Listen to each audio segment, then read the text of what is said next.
This is a dishwashing powder. We are going to use it against ticks houses in a pot.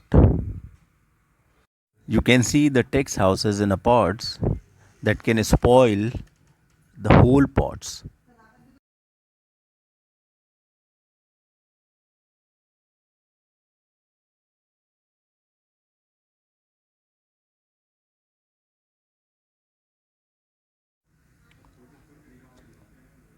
This is simple dishwashing powder. We are going to mix into the simple water, and this is ordinary soap which also be included in the water.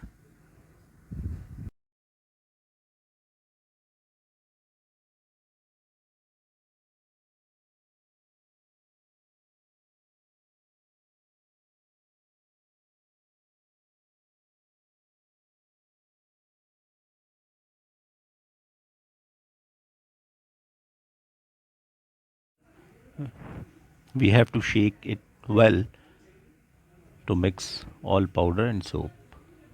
Then we will spray it on to the pots. You will see once we spray, all ticks will disappear in a short time and never come back on these pots. This is a very simple. That's it. Please like and subscribe our channel. Thank you very much.